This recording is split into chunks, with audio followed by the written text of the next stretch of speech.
পৃথিবীতে নতুন নতুন দিক খুলে দেওয়া থেকে শুরু করে মহাকাশ জয়ের স্বপ্ন দেখা এলন মাস্ক, মানে নিঃসন্দেহে এই সময়ের অন্যতম আলোচিত একজন মানুষ। একদম। আমাদের হাতে যে সোর্সগুলো আছে সেগুলো বলছে তার উদ্যোগের পরিধিটা বিশাল।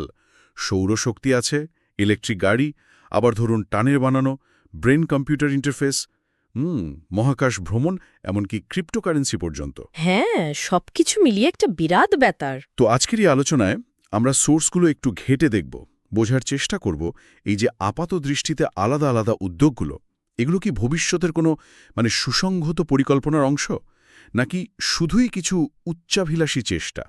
আসুন একটু গভীরে ঢোকা যাক। সত্যিই এক বিশাল ক্যানভাস, তাই না? এখানে আমার মনে হয় গুরুত্বপূর্ণ প্রশ্নটা হলো, এই যে এত রকম প্রযুক্তি, এত এত বাজার মূল্য, এর পেছনে মূল চালিকা শক্তিটা কি? সোর্সগুলো কিন্তু একটু ইঙ্গিত দেয় যে এর পেছনে হয়তো পৃথিবী আর মানবজাতির ভবিষ্যৎ নিয়ে একটা বেশ সুনির্দিষ্ট, যদিও কিছুটা বিতর্কিত বটে, একটা দৃষ্টিভঙ্গি কাজ করছে। আমরা চেষ্টা করব সেই সংযোগগুলো খুঁজে বের করার। আচ্ছা, তাহলে একদম শুরু থেকে যদি দেখি, সোলার সিটি, যেটা এখন টেসলার সাথে যুক্ত হয়ে গেছে। সোর্স বলছে এর মূল্য ছিল প্রায় $8.4 বিলিয়ন। হ্যাঁ, মনে পড়ছে। এটা তো গেল পরিবেশ বান্ধব শক্তির দিকটা। আবার দেখুন, শহরের যানজট সমস্যা সমাধানের জন্য মাটির নিচে টানেল ঘোরার উদ্যোগ, দ্য বোরিং কোম্পানি, যার মার্কেট ভ্যালু প্রায় $5.7 বিলিয়ন। Right, boring company. এটা তো বেশ অন্যরকম আইডিয়া, তাই না? মানে দ্রুতগতির বৈদ্যুতিক স্কেটের উপর গাড়ি চাপিয়ে সোজা টানেল দিয়ে শহরের এক মাথা থেকে অন্য মাথায় জ্যাম এড়িয়ে। হ্যাঁ, দেখুন, এই দুটো উদ্যোগই কিন্তু পৃথিবীর দুটো বড় সমস্যা, একটা হলো শক্তি, অন্যটা যাতায়াত, সেগুলো সমাধানের চেষ্টা করছে। ঠিক। আর সোলার সিটিকে টেসলার সাথে জুড়ে দেওয়াটা, যেমনটা সোর্সগুলোতে বলা হচ্ছে, মনে হয় একটা স্বয়ংসম্পূর্ণ ইকোসিস্টেম তৈরির দিকেই ইঙ্গিত করে। মানে যেখানে শক্তি উৎপাদন, ধরুন সোলার প্যানেল দিয়ে, আর সেই শক্তির ব্যবহার, যেমন ইলেকট্রিক গাড়িতে, সব এক ছাতার নিচে চলে আসছে। ও আচ্ছা, ইন্টারেস্টিং। এটা শুধু পরিবেশ বান্ধবী না, ব্যবহারকারীর জন্যও এক ধরনের এনার্জি ইন্ডিপেন্ডেন্স বা শক্তি স্বাধীনতার দিকে একটা পদক্ষেপ বলা যেতে পারে। বুঝলাম। আচ্ছা, পৃথিবীর এই যানজট বা শক্তির সমস্যার বাইরেও মাস্ক কিন্তু নজর দিয়েছেন যোগাযোগ আর এমনকি মানুষের জৈবিক সক্ষমতার দিকেও। হ্যাঁ, সেটাই তো আরও অবাক করার মতো। টুইটার কিনে নাম বদলে এক্স করে ফেলা হলো, যার এখনকার বাজার মূল্য নাকি প্রায় $41 বিলিয়ন। সোর্স অনুযায়ী লক্ষ্যটা শুধু সোশ্যাল মিডিয়া রাখা নয়, বরং একটা সুপার অ্যাপ তৈরি করা। সুপার অ্যাপ মানে? হ্যাঁ, যেখানে মেসেজিং থাকবে, পেমেন্ট করা যাবে, কেনাকাটা, অনেক কিছু একসাথে একটা অ্যাপেই পাওয়া যাবে। এটা কি অনেকটা চীনের ভিচ্যাটের মতো কিছু বানানোর চেষ্টা? ধারণাটা অনেকটা সেরকমই মনে হচ্ছে, তবে হয়তো পশ্চিমা বাজারের কথা মাথায় রেখে। সোর্সগুলো বলছে এটা ডিজিটাল জগতে মানুষের যোগাযোগের পুরো ধরনটাই বদলে দেওয়ার একটা প্রচেষ্টা হতে পারে। আর এর পাশেই আছে আরও একটা অত্যন্ত উচ্চাভিলাষী প্রজেক্ট, নিউরালিঙ্ক, প্রায় $5 বিলিয়ন ভ্যালুয়েশন। নিউরালিঙ্ক, হ্যাঁ, এটা নিয়ে তো অনেক কথা হচ্ছে, ব্রেইন কম্পিউটার ইন্টারফেস। ঠিক। তবে এটা শুধু ব্রেন কম্পিউটার ইন্টারফেস বললে শায়দ কম বলা হয়। সোর্সগুলো ইঙ্গিত করছে যে এর মূল লক্ষ্য হতে পারে নির্দিষ্ট কিছু স্নায়ুবিক রোগের চিকিৎসায় বিপ্লব আনা, যেমন ধরুন পক্ষাঘাত বা অন্ধত্ব। ভাবা যায়। যদিও এর নৈতিক এবং নিরাপত্তা সংক্রান্ত ঝুঁকি নিয়ে কিন্তু প্রচুর বিতর্কও চলছে, সেটাও মাথায় রাখতে হবে। অবশ্যই, একদিকে ডিজিটাল জগতের নিয়ন্ত্রণ নেওয়ার চেষ্টা, অন্যদিকে মানুষের মস্তিষ্কের সাথে সরাসরি প্রযুক্তির সংযোগ। আচ্ছা, কিন্তু এই সব কিছুর মধ্যে তার সবচেয়ে বড় দুটো স্তম্ভ তো হল টেসলা আর স্পেসএক্স, তাই না? একদম তাই। এই দুটোই মাস্কের সাম্রাজ্যের মূল ভিত্তি বলা চলে। টেসলার বর্তমান বাজার মূল্য $1.19 ট্রিলিয়ন। এটা তো সংখ্যাটা উচ্চারণ করতেই কেমন লাগে। এই বিপুল মূল্যায়নের কারণ কি হতে পারে? সোর্সগুলোতে কি এর কোনো ব্যাখ্যা আছে? অবশ্যই আছে।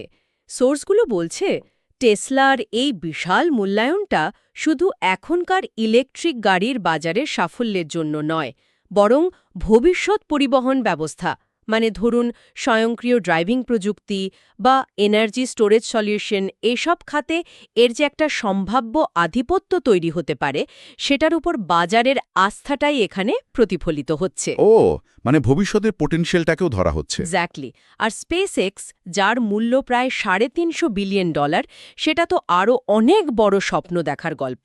হ্যাঁ, স্পেসএক্স তো অন্য লেভেলে চলে গেছে। এটা তো শুধু নাসার একটা বিকল্প রকেট কোম্পানি নয়, তাই না? এর লক্ষ্য তো মানবজাতিকে একটা মাল্টিপ্ল্যানেটারি প্রজাতিতে পরিণত করা, মানে মঙ্গল গ্রহে বসতি স্থাপন। সিরিয়াসলি? এই যে বিশাল দূরদর্শী লক্ষ্যগুলো, এগুলোই এদের মূল্যায়নের অন্যতম কারণ। যদিও এটাও ঠিক যে এর সাথে অসাধারণ ঝুঁকিও জড়িত, যা সোর্সগুলোকে বারবার উল্লেখ করা হয়েছে। ঝুঁকি তো আছেই। আচ্ছা, এই কোম্পানিগুলোর বাইরেও তার বিনিয়োগের জগৎটা কিন্তু কম আকর্ষণীয় নয়। সোর্স জানাচ্ছে ক্রিপ্টোকারেন্সিতেও তিনি নাকি বেশ বড় অঙ্কের বিনিয়োগ করেছেন। ও হ্যাঁ, ক্রিপ্টোকারেন্সি। যেমন বিটকয়েনে প্রায় $937 মিলিয়ন। এছাড়া ইথিরিয়াম, আর মজার ব্যাপার হলো মিম কয়েন হিসেবে পরিচিত ডজ কয়েনও নাকি তার বিনিয়োগ আছে, যদিও সঠিক পরিমাণটা জানা যায়নি। Dogecoin, interesting. এই ক্রিপ্টো মানে এই ডিজিটাল বা ভার্চুয়াল মুদ্রার বিনিয়োগের পেছনে কারণ কি হতে পারে? শুধু লাভ? দেখুন, সোর্সগুলো থেকে যা বোঝা যায়, এটা সম্ভবত শুধু মুনাফার জন্য বিনিয়োগ নয়। ক্রিপ্টোকারেন্সির প্রতি তার এই আগ্রহটা আসলে প্রচলিত যে আর্থিক ব্যবস্থা আছে তার কিছু সীমাবদ্ধতা এবং বিকেন্দ্রীভূত ডিজিটাল অর্থনীতির যে ভবিষ্যৎ সম্ভাবনা, সেই নিয়ে তার চিন্তাভাবনার একটা প্রতিফলন হতে পারে। মানে একরকম চ্যালেঞ্জ ছুড়ে দেওয়া। হ্যাঁ, অনেকটা সেরকমও বলতে পারেন, প্রচলিত ব্যবস্থার প্রতি এক ধরনের চ্যালেঞ্জ। তাহলে সব মিলিয়ে যা দাঁড়াচ্ছে, অ্যালেন মাস্কের এই উদ্যোগগুলো মাটি থেকে মহাকাশ, যোগাযোগ থেকে মানব মস্তিষ্ক, এমনকি ডিজিটাল মুদ্রা পর্যন্ত সব দিকেই বিস্তৃত। সোর্সগুলো থেকে পাওয়া তথ্যের ভিত্তিতে বলাই যায় তিনি শুধু একজন ব্যবসায়ী নন, বরং একই সাথে একাধিক ইন্ডাস্ট্রিতে একটা যুগান্তকারী পরিবর্তন আনার চেষ্টা করছেন। ভবিষ্যতের একটা নতুন ছবি আঁকছেন যেন। একদম।